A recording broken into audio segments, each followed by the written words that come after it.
In 2018, YouTuber Anna Moomin released a vlog talking about the 1984 rom-com Splash, where an average Joe falls in love with a mermaid. Anna herself is neurodivergent, specifically autistic, and she found herself relating a lot to the mermaid character. It's quite a good analogy to help people to understand autism in specifically females. I mean, it does relate to males as well. This comparison really got me thinking as well, but we'll come back to that. First, we have to take a small history lesson. I can see we have to take this slowly. Mermaid. To start, we must first highlight the difference between allegory and applicability. An allegory is a story or piece of art that uses symbolism or metaphor to convey a hidden meaning. In your world, I have another name. You must learn to know me by it. Applicability is where a consumer of a piece of media can find parallels between what the art is actually depicting and something completely unrelated. Conceal, don't feel. Allegory tends to be intentional. For example, Buffy in its 4th season decided to have the characters Willow and Tara become a couple, and because the WB network was very strict on what could be shown on television, they instead used the characters' exploration of magic as an allegory for exploring their sexuality. We'll start out slow. Okay. Once the show moved networks to the more liberal UPN, and the characters were allowed to do much more, they instead portrayed magic as an allegory for drug addiction. God, I need help. Applicability, on the other hand, relies on audience interpretation. J.R.R. Tolkien famously hated allegories, and preferred merely drawing inspiration from real-life feelings and experiences to create a story that simply is what it is. It's like in the great stories, Mr. Frodo. The ones that really mattered. He drew heavily on his time in the trenches to create that feeling of camaraderie and brotherhood between the Fellowship of the Ring, but insisted the book was not a direct allegory to World War II. How could the world go back to the way it was when so much bad happened? That hasn't stopped countless people from interpreting a message that wasn't intended because, honestly, it's fun to find these similarities. Now, when it comes to neurodivergence, both the actual depictions and the intentional allegories often aren't too popular with the people themselves. I 100% don't care. Boop. I already covered bad autistic representation in my video on the imitation game, and I touched on unintentional representation in my video on the craft. I'm going to expand on the latter. There is a big push nowadays in terms of characters representing identities outside of the typical race, gender, or even sexuality-based ones. But for children in the 80s, 90s, and 2000s, who didn't have a character that they were supposed to relate to, they instead found other characters to see themselves in. For example, I can tell that Pinkie Pie of My Little Pony Generation 4 is not intended to represent me, it's actually Twilight Sparkle who struck the majority of neurodivergent chords, and I see similarities between her and myself too. But I found myself relating to Pinkie Pie for several behavioural similarities in a way that was comforting because this character was portrayed as a positive presence. Can I still wear the mustache? A more famous example is Data from Star Trek The Next Generation. There is a certain degree of random fortune involved. I believe that is why they call it gambling. I've personally never watched any Star Trek related media, you can crucify me if you want, but an autistic friend of mine made me aware of this character's impact. Why was she laughing? Data is an android who struggles to understand social norms in a way that's relatable to a lot of autistic people. Wa, cha, wei. In addition to this, the character is still portrayed as very strong and intelligent, as well as a vital part of the team. Sometimes I think it's becoming more human than any of us realize. Not every autistic person watching Star Trek will relate to Data, because the condition manifests itself in a multitude of ways, and everyone with autism can be incredibly different. But the key thing to take away is that this character was positive, and a section of the audience found something they could relate to, however unintentionally, outside of patronising or victimising narratives. So where do mermaids come in? Fabled marine creature, half woman, half fish. Classical depictions of these fish women tended to skew more towards the negative. They are dark creatures, in touch with all things mysterious.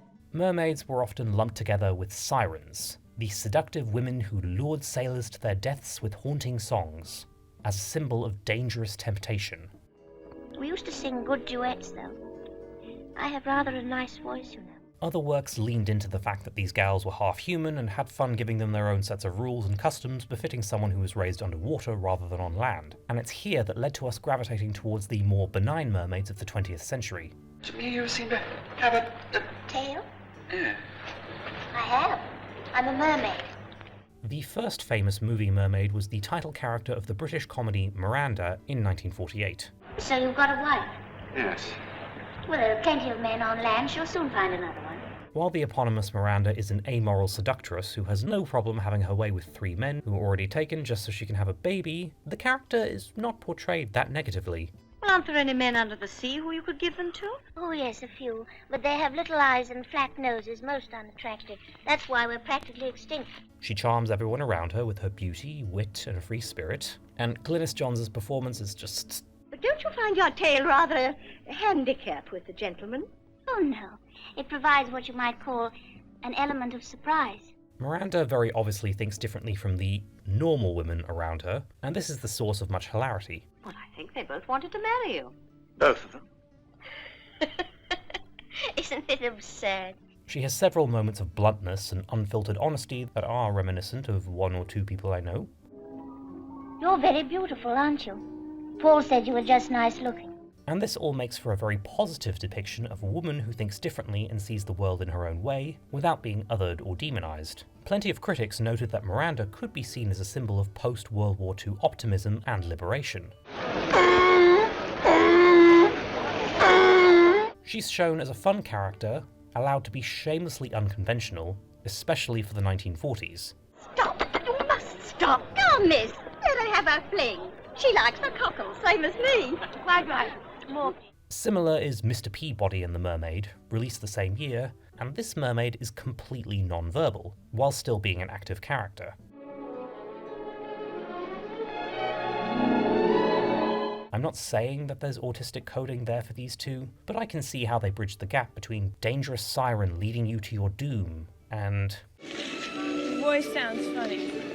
Well, it's called sarcasm. What, they don't have that where you come from either? Madison from Splash is our first mermaid on this list for whom the coding is definitely there. Even though Madison the mermaid isn't supposed to be autistic, there's a lot of parallels there. Anna Moomin pointed out many similarities between Madison and herself, including the obvious part where she doesn't seem able to understand Alan's sarcasm. Do you speak English?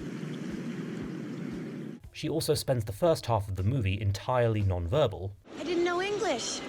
Oh, I see, and now you do?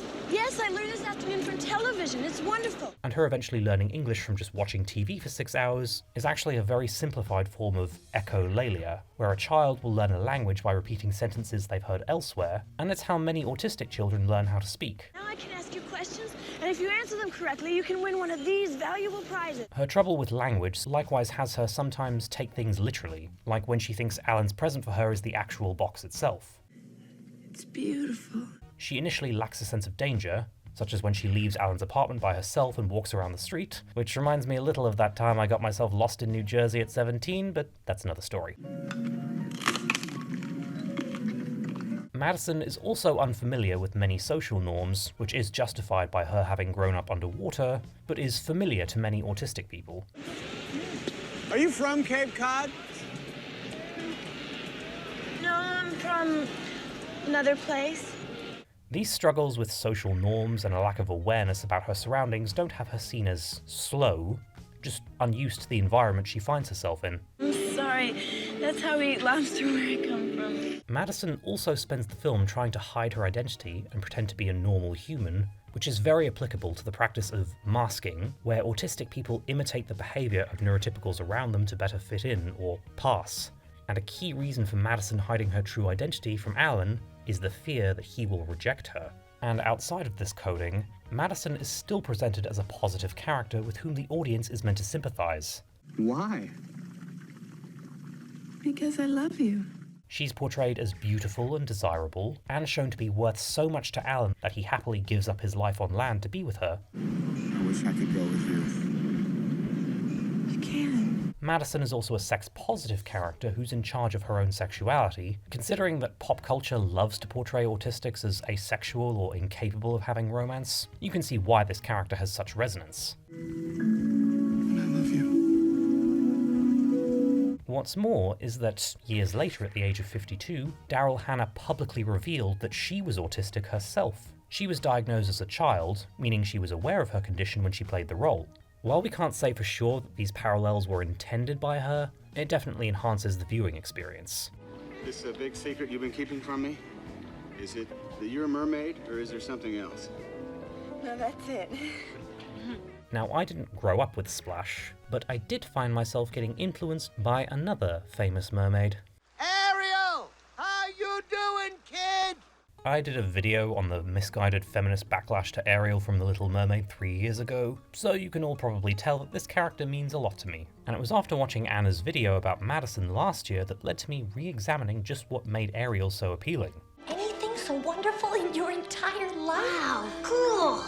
The most obvious character trait is her narrowly defined interest that she is very dedicated to, and it's unusual to those around her. 18-year-old me with a super specific knowledge of 90s and 2000s women's wrestling nods and sympathizes. Ariel also doesn't appear to have any friends her own age, or species, and is obviously very lonely where she is, with this hobby providing some form of comfort. A bandit, bulbous, snarfblat. This next trait isn't one I relate to specifically, but her two closest friends are Flounder and Scuttle, and she bonds very quickly with Max. Flounder, you really are a guppy. It's quite common for autistic children to bond more with animals than humans, although not me personally. You can't speak? Once she's on land, she's non-verbal and struggles to communicate her true feelings. And when I hear the story of a child who's never spoken before, whether it's on the spectrum of autism or Asperger's or whatever it may be. Her actress Jodie Benson has spoken about many autistic children who told her they could relate to this part especially. And when your voice was taken and it was given back and the connection that they make. Like Madison, she also embarrasses herself by not knowing the right social cue. And again, it's not used to show her as odd or stupid, just unfamiliar with the culture of her surroundings. It is rather kind. Oh, Ariel, boy do I feel you on this one. How a world that makes such wonderful things could be bad. Ariel is also defined by her open-mindedness compared to her father. You rescued a human from drowning? It's another lesser discussed trait among autistic people that we often have very strong morals and a strong sense of justice. Everyone knows that! He would have died! Ariel risks her father's wrath to save the life of a human she doesn't know, and outright challenges his prejudice towards humans when she's found out. Unless human to worry about!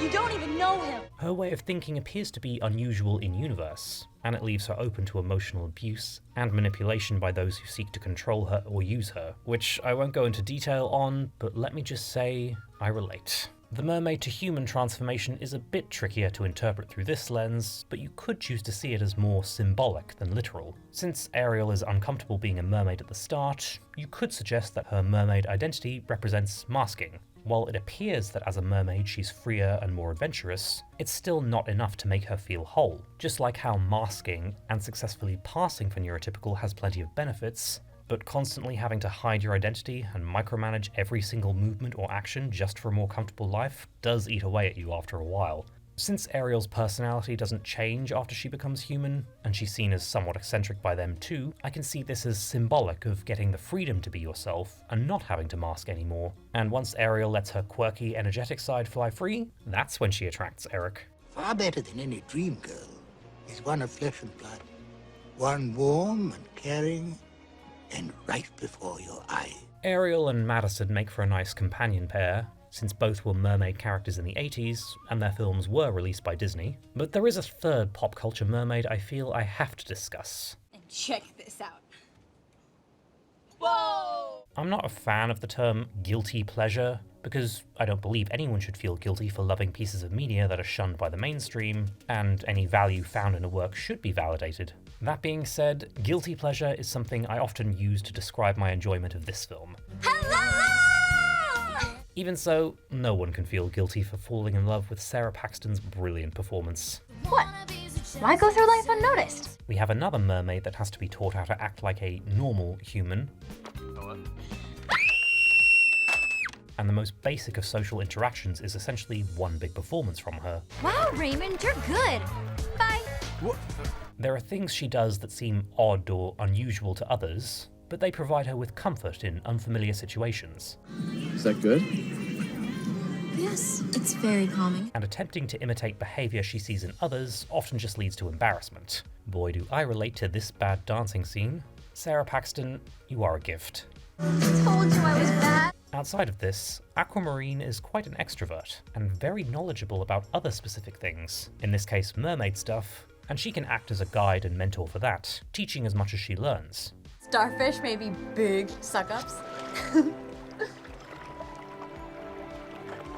But they never lie. Pop culture likes to think of autistics only as introverts, using the shrinking violet trope, but some of us can be extroverts too. That was fantastic! Let's do it again. Aquamarine's energy and passion for the simple things is very reminiscent of several people I know. And yes, at that age, we can be thirsty AF too. Do you love me? Another lesser shown trait is how Aqua is clearly older, Sarah Paxton was 18, and becomes best friends with two 12-year-olds. Can we do something? Yeah, anything! What more could you do for me? It's actually rather common for some autistics to end up clicking more with friends with a significant age difference, usually bonding over their specific shared interests. We're also more likely to make friends with social outcasts, like Aqua does with Claire and Haley, and later the pool's Boo Radley figure Leonard. You're probably the first person who's talked to me all summer. And it's admittedly very sweet how the movie goes ahead and shows this friendship as a deep and loving one, not using the age difference to demonize anyone. Aqua. I love you guys too. And that's the key word to keep in mind when examining these mermaid characters. Can you decipher that, you fragile narcissist? Representation for autistic people is still pretty slim. For females on the condition, even more so. The 2010s did see a small emergence of more autistic girls being shown in the media, but obviously these three films were made long before that. But the kind of representation that we usually have to deal with is the victim narrative, showing how hard it is and how it's near impossible to live a normal life, or even what a burden we are to our caregivers. How do you know how to calm her down? One of the reasons I loved the portrayal of Billy in Power Rangers 2017 is that his condition was pretty incidental, and he actually gets to be a hero and badass. I told you we were superheroes. We're not all just our condition, and it's nice to see narratives reflecting that, however accidentally. You're not like most girls around here. And going back to these mermaid characters, all three are defined by how different they are to regular people. And if you know your mermaid mythology, you know that they've historically been portrayed as evil and dangerous, or else a pet you can bang without shame. Kind of like how people with mental illness or physical disabilities were demonized or used as an attraction for the public to laugh at. But none of these mermaids have to trade in their personalities or change themselves in any significant way. Ariel does not change her mind or behavior, remember? All three mermaids have their personalities validated by the narrative and those around them. Children got to be free to lead their own lives. In each movie, their eccentric behaviour still attracts friends and admirers, showing them to be just as worthy of love and friendship as anyone else. Because we love you, Aqua. We do? And perhaps the writers who are actually trying to create more representation beyond the token or stereotypes could take a look at Madison, Ariel, or Aqua and take notes on why these characters are so beloved. Who needs Raymond? I found two new men to love. Their names are Ben and Jerry. Until then, you can probably reach me in the pool.